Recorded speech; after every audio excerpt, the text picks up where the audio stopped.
We don't have anything between us anymore. It You gave me money because you thought I loved you. Sweetheart, I loved you with all my heart. When a billionaire's daughter falls head over heels for a humble mechanic, her worried parents make him an offer he can't refuse: $2 million and a luxury car to walk away forever. He doesn't hesitate. He takes the money, celebrates with friends, and mocks the foolish rich girl who believed his lies. For months, he lives like a king, waiting to cash that golden check. But what he doesn't know is that the real game hasn't even started yet. Some betrayals cost more than money. They cost everything. But before we dive into this jaw-dropping tale of love, betrayal, and ultimate revenge, smash that subscribe button and hit the notification bell. Trust me, you don't want to miss how this story ends. It's about to get very interesting.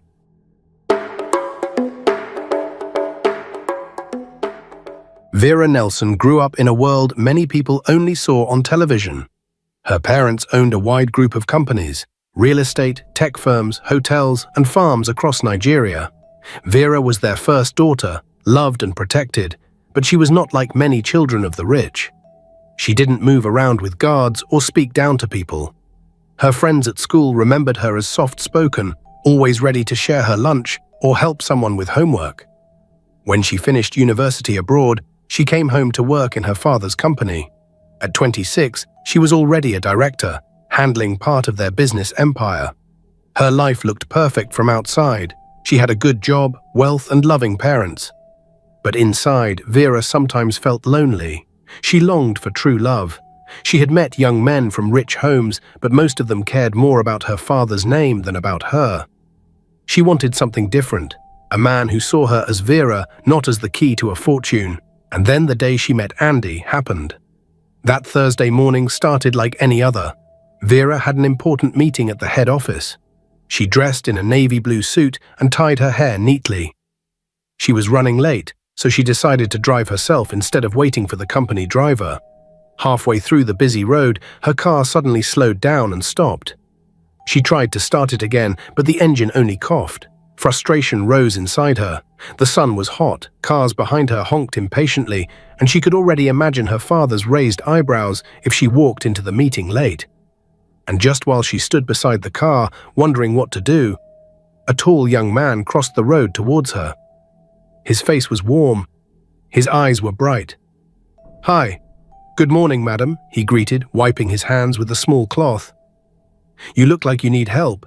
"Yes, please," Vera replied almost instantly, fanning herself with a file. "The car just died on me." "Okay, let me take a look," he said with a smile. Within minutes, the young man had opened the bonnet, checked the battery, and bent under the engine with practiced hands. Vera watched, surprised at how sure he was. When he finished, he wiped sweat from his forehead and said, "Try it now, madam." Vera turned the key, and just like that, the engine came alive, smooth and steady. "Wow," she said, relief washed over her. "How much do I owe you?" The young man shook his head, still smiling. "Nothing, madam. Just keep it." She stared at him, curious. "No, please. At least, let me give you something for water." "No, thank you," he said again. "Helping you is enough." "Really?" "Are you sure about that?" Vera asked again, curious. "Mm-hmm." He nodded, smiling. Vera's heart melted. She found herself smiling back at him in a way she never expected. He was tall, handsome, and spoke in quiet tone that caught her attention. For a moment, their eyes met. Something quiet passed between them, like a small spark Vera could not explain. My name is Andy. I have a small workshop just down the street. I'm Vera. Still feeling that odd spark. "Good to meet you, Vera. I hope to work on your car again, any time." Vera nodded, smiling, as Andy turned and walked away. She entered her car to drive off, but couldn't stop looking through her side mirror as she watched him go. That was how their paths crossed. In the weeks that followed, Vera found herself thinking about Andy more than she expected. She remembered the way he refused her money, his charming smile, the way he spoke without fear or fake respect. One Saturday, she drove by his workshop. It was small, with only 2 rusty sheds and a few tools. Andy was under a car, grease on his hands. When he saw her, his face lit up. "Madam Vera," he called happily, wiping his hands. "You came." She laughed, shaking her head. "Please, stop, don't call me madam. Just Vera." That afternoon they sat outside the workshop, talking. Andy told her stories about his childhood, about how he learned to repair engines by watching older men in his neighborhood. Vera listened with interest. Something about him felt genuine, unpolished, and refreshing compared to the polished young men she usually met. Little by little, they became friends. And then, more than friends. They became lovers. As months passed, their bond deepened. They went for walks at night, shared lovely moments together, and sometimes Andy picked flowers from nearby bushes just to make her smile. He couldn't afford real expensive flowers, but no matter where he picked them, Vera never rejected them. She always collected them with a warm smile. She also saw how hard life was for him. His workshop was too small for the number of cars he wanted to fix, and he had no money to hire skilled workers. One evening, she looked at the dirty shed where he worked and felt a strong pull to help. "Andy," she said gently, "what if I support you? We can make this place better." At first, he refused, shaking his head. "I don't want you to spend your money on me," he replied. But Vera insisted, "It's not about money, my love. It's about believing in you. You have talent, Andy. I just want to help. Let's build something good." Finally, he agreed. Within weeks, Vera used her resources to turn his little shed into a modern auto hub. She bought new equipment, paid for a smart glass office, and helped him hire more mechanics. Soon, rich men from the city began bringing their cars to Andy's place. He became popular, and everyone said Vera was lucky to have such a hard-working man. But behind smiles, something unexpected began to grow quietly. Vera's parents were not pleased from the start. The first day Vera brought Andy home and showed them, her mother burst out in anger. "You can't be serious, Vera. How would you even think of having anything to do with a common mechanic?" "But, Mum? I love him and he loves me too," Vera said through tears. "No," her father, Mr. Nelson, said sharply. "You won't have anything to do with that boy. He is not your class, and that is it." Vera cried her life out that night. She was heartbroken. The only person who she had ever loved, and who loved her for who she was and not her wealth, or so she thought, had been rejected by her parents. For the next few weeks, she couldn't concentrate in the office or at home. And the more she tried to make them see reasons to like him, the harder it was for them to understand. One day, her mother, Mrs. Nelson, watched silently as Vera told stories about the amazing mechanic to a friend on the phone and how her parents hurt her for rejecting him. Her heart shattered. Her daughter was in love, and there was nothing they did to stop her from loving the young man. After the call, she walked up to Vera and said softly, "My dear, we know you have a good heart, but people are not always what they seem. We just want you to be careful with this mechanic boy." Her father was sharper. "You are a director in my company, and you're talking about a man who changes car batteries. Have you even checked his intentions?" Vera tried to explain, "Daddy, Andy is kind. He didn't even want to take money from me the day we met." Her father frowned. "That doesn't mean he isn't after what you have." And that was it. As the relationship grew, the tension at home grew too. At last, after another quarrel about Andy, Vera made a strong decision. She resigned as director in her father's business. "If being with Andy is wrong, then I will build my own path," she told them through tears in her eyes. Her parents were shocked, but she stood firm. Her decision was final. After Vera left the family house to stay on her own, her parents sat late one evening, talking about how to protect their daughter. Mr. Nelson spoke first. "She is blind with love," he said, "and I see ambition in that boy's eyes too. We must find a way to know the truth." Mrs. Nelson nodded slowly. "Let us test him then. If he loves her, nothing will move him. If not," she sighed. A week later, they invited Andy to a quiet meeting in their home. They smiled and acted friendly, offering drinks. Mr. Nelson placed a car key and an envelope on the table. "Andy," he said kindly, "we see how close you are to our daughter. We also see the sacrifices she has made. And now she has given up her director position in the family business, all because of you. That's why we called you here today." Andy swallowed hard, looking at them, unsure of what they meant. I'm giving you a simple offer, Mr. Nelson continued. Take this brand new luxury car key and a check of $2 million and walk away from our daughter's life. Their test was simple. They wanted to know if Andy's love for their daughter was genuine. If he wanted freedom, he would take their offer and end the relationship today. But if he loved Vera truly, he'll leave the gifts and choose her instead. But one thing was certain. Andy must have to choose one of the options. Andy's eyes widened slightly as he looked at the envelope.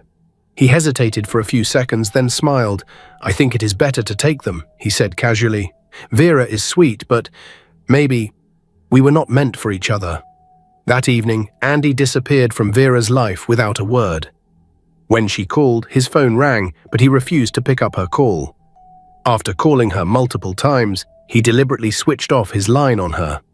Vera's heart shattered. She drove to the workshop she had built, only to find that he had taken the car and some money from the business account, leaving the place in confusion. Vera felt her heart break into tiny pieces. She could not believe the man she fought for, the man she loved and left her good life because of, had chosen wealth over her. For days she stayed indoors, refusing food. Her friends came to comfort her, but she barely spoke. She cried quietly every day. Meanwhile, Andy was busy driving the new car around town, throwing parties and showing off. To anyone who asked, he said proudly, "That rich girl thought I loved her. I only loved her bank balance." People in the area watched with surprise. Some said, "God has blessed Andy." Others whispered, "Something is not clean here." At night, he sat in bars, drinking with friends. I told you, rich people are easy to fool. That girl thought I loved her, say. Meanwhile, I was only waiting for my chance. And now I have it. A luxury car and soon $2 million. He often showed his friends the check. The paper gleamed under the lights, his name written boldly on it. "All I need is to cash this sweet $2 million, he said, smiling. "Once I get that money, I will build hotels, buy more cars, even Vera will bow to me." He laughed cruelly. One bright Monday morning, Andy wore his best clothes and went to the bank. He walked in with confidence, holding the check in his hand. "I'm here to cash this," he told the cashier, smiling proudly. The lady checked the check carefully, typed on her computer, then looked up. "Sir, this amount is under a holding condition. It cannot be released until a later date," she said. Andy blinked. "What do you mean?" he asked arrogantly. She smiled politely. "You will need to come back after the maturity date written on it, sir." Andy turned the paper around, noticing a small line he had not read before. Funds available after the official release date. His smile faded a little, but he maintained his proud composure. "Fine. I can wait." He left the bank, telling himself it was nothing. Days became weeks. Andy kept visiting the bank, each time expecting to collect his millions. Each time the staff gave the same answer. "Not yet, sir. The funds are still on hold." The waiting began to burn inside him. He still had the car, but fuel, drinks and gifts for women cost money. He used savings from the workshop Vera built, selling some tools and taking small loans from friends. He laughed loudly whenever people asked if the check was real, but when alone, he sometimes stared at it with worry. "Why haven't they released this money?" he muttered to himself. "All these banks are just slow."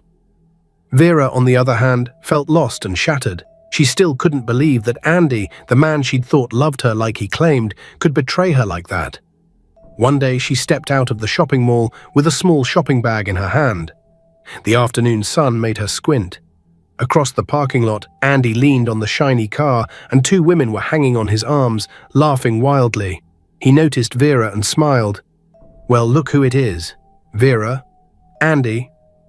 Vera's voice shook. "Can we talk? Please? Talk." He glanced at the woman, then back at her. "What's there to talk about? We don't have anything between us anymore. You gave me everything because you thought I loved you, right?" He laughed harshly. "No, sweetheart, I only loved the money." Her eyes filled with tears. "So everything we shared meant nothing?" "Shared? Number. We shared nothing," Andy said coldly. "I played my game well and I won. You were the foolish one. Now I have the car and soon that $2 million check will clear. I don't need you anymore." The women laughed mockingly as he opened the door for them. Vera couldn't believe what just happened. She blinked as though she should wake up from this dream. But it wasn't a dream. It was a reality, a broken reality. She stood frozen, pain tightened her chest as Andy drove away, playing loud music in the car, leaving her alone with her shattered heart. By the third month, Andy was tired of waiting. He stormed into the bank again. "Look here," he said to the manager. "You people are wasting my time. I have a check of $2 million. Give me my money." The manager looked at the document carefully.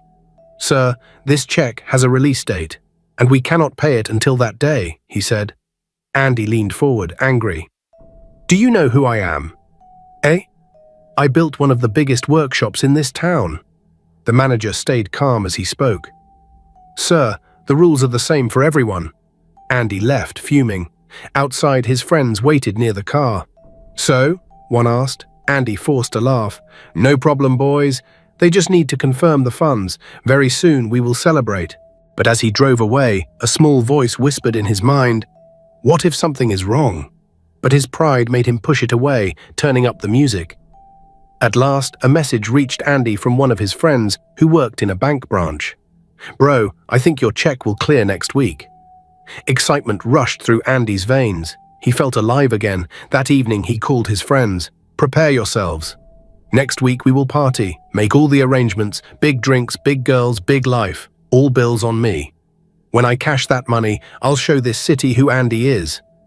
The friends hailed, shouting, "Boss, we are ready." Andy ordered more drinks, promising to rent a hall for the celebration. He even went to a boutique to buy expensive clothes, saying a millionaire must dress like one. But he still did not wonder why Vera's parents had given him such a huge check so easily. All he saw was money. While he prepared for a wild week, Vera was busy with something else. She met her parents in a private study. "Daddy, Mummy," she said calmly, "I want to end this chapter well." Her mother looked worried. "Are you sure you want to face him again?" "Yes," Vera replied, "not with anger. I want everyone to see what they never expected, and I want them to learn from it." Her father studied her face. He saw no bitterness, only an inner calmness. "All right," he said, "we're ready too." And that was how it happened. The night before Andy's party, the town buzzed with gossip. People said Andy is about to become a big man. Some even claimed he would open a new club or travel abroad. Andy sat in his room, staring at the check one last time. He smiled, imagining the life ahead. Big houses, endless drinks, and women fighting for his attention. And finally, the night of the party came. The evening air was thick with music and laughter. Inside a newly rented hall, colored lights bounced off glass bottles and polished floors. Andy stood at the center, wearing a gold chain around his neck and holding a glass of wine high above his head. "Tonight," he shouted, his voice was loud over the music, "we celebrate. By this time tomorrow, I will be a millionaire in dollars. My life will never be the same." His friends cheered wildly. Women in bright dresses clapped and moved in rhythm to the beat. Tables were filled with food, drinks, and loud conversation.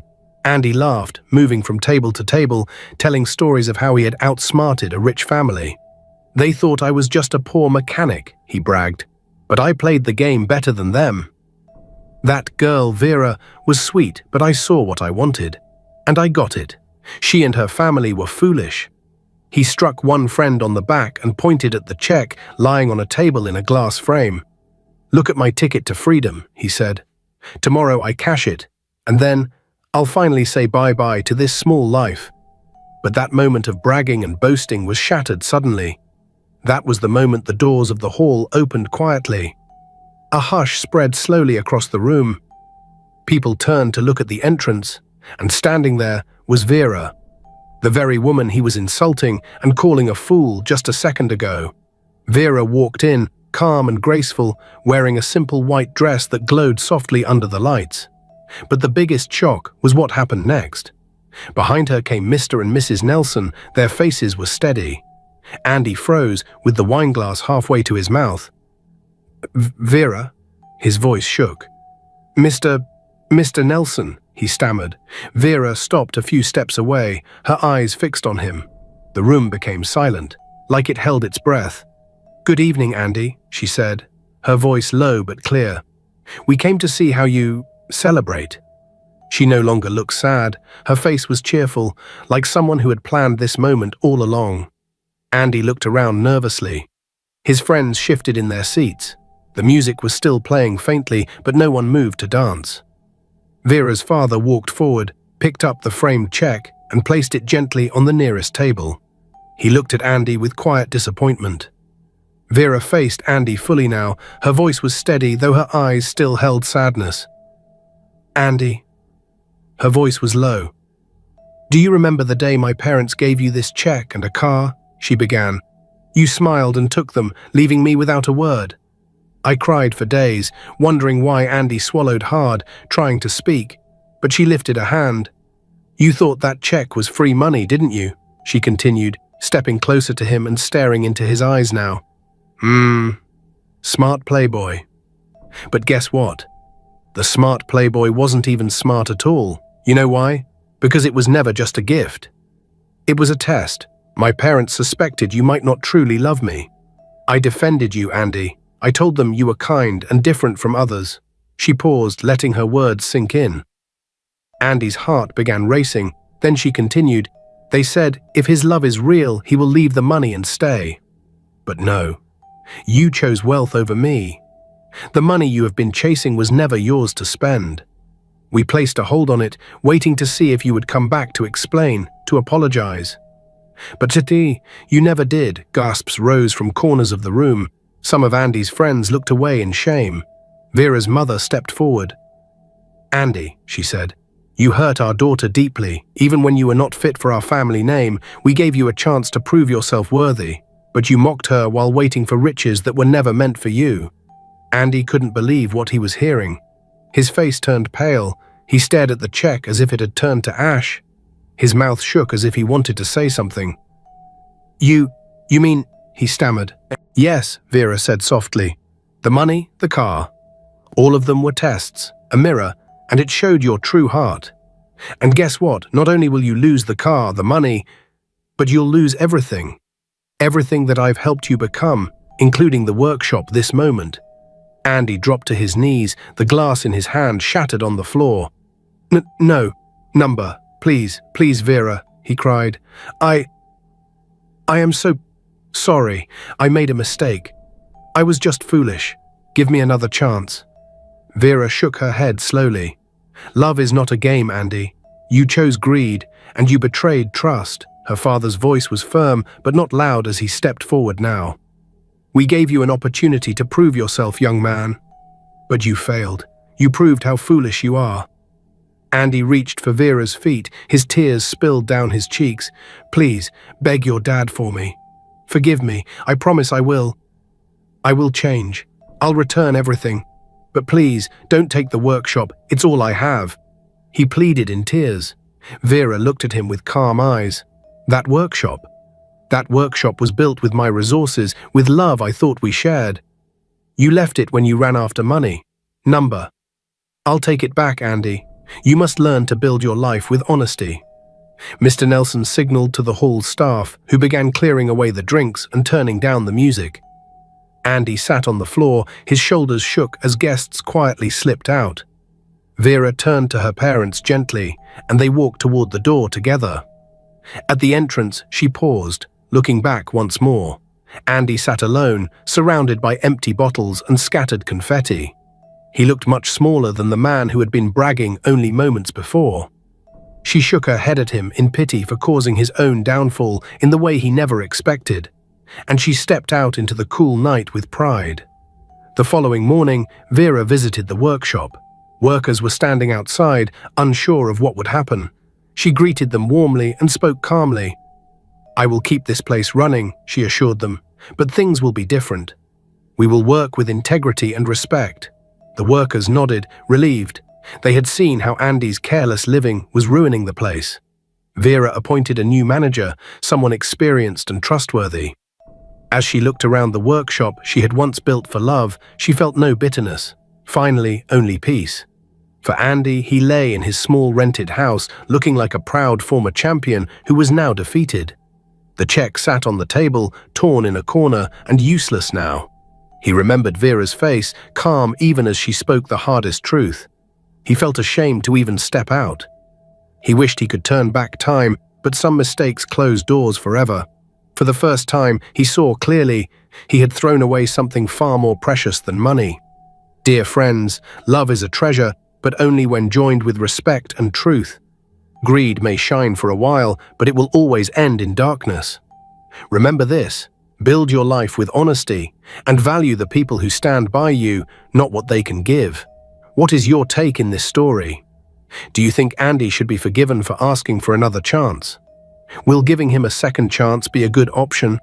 Or should Vera take back everything like she had done and throw him back in the gutters where he belongs? Share your thoughts in the comments below, and remember to like, share, and subscribe to Roots of the African Tales for more stories that inspire, educate, and entertain like this one.